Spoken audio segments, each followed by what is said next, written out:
दोस्त 12वीं पास करने के बाद एक होटल में छोटी सी पार्टी कर रहे होते हैं और बातों ही बातों में चारों डिसाइड करते हैं कि आज से 40 साल के बाद आज ही के दिन 1 जनवरी को हम फिर से यहीं मिलकर पार्टी करेंगे।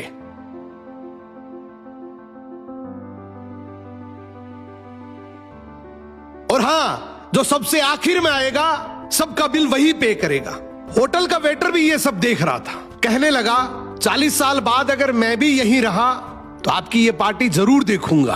ठीक 40 साल बाद पहला दोस्त होटल पहुंचता है तो देखता है वो होटल अब 5 स्टार बन चुका है। अब वहां पर सब कुछ बदल चुका है। तो एक शख्स उसे पहचान जाता है और कहता है सर बैठिए, मैं आपको पहचान गया, मैं वही वेटर हूं जो अब इस होटल का मालिक बन चुका हूं। वो कहता है क्या बात है। इतने में दूसरा दोस्त आ जाता है, दोनों की बातचीत शुरू होती है कि बिजनेस ग्रो कर गया, सब कुछ अच्छा चल रहा है। दोनों अपनी अपनी बातें शेयर कर ही रहे होते हैं कि तीसरा दोस्त भी पहुंच जाता है, लेकिन चौथा दोस्त अब भी नहीं आया।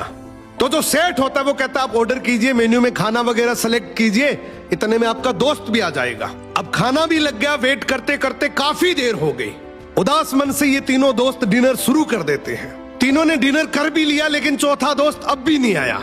अब जब बिल देने की बारी आती है तो कहते हैं कि विकास तो शायद बहुत बड़ा आदमी बन गया, हम सबको इग्नोर कर रहा है, चलो हम ही बिल पे कर देते हैं। जैसे ही बिल पे करने के लिए काउंटर पे पहुंचे तो काउंटर का मैनेजर बोला आपका बिल तो ऑलरेडी पे हो चुका है। अब तीनों अपने चौथे दोस्त के ना आने की शिकायत करते करते होटल से बाहर निकले ही थे कि तभी एक सरकारी गाड़ी वहां आकर रुकती है।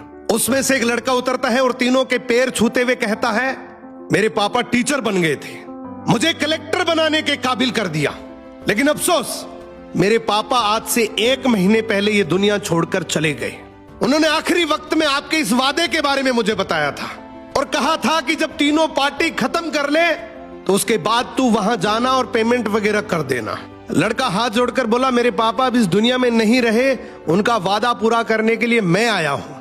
अब ये तीनों नम आंखों से रियलाइज करते हैं कि हम 40 साल बाद ही क्यों मिले, 40 दिन बाद क्यों नहीं मिले। सपनों से हमेशा मिलते रहिए, इससे पहले कि कोई आपका अपना ये दुनिया छोड़कर चला जाए, क्योंकि आदमी सिर्फ एक पानी का बुलबुला है।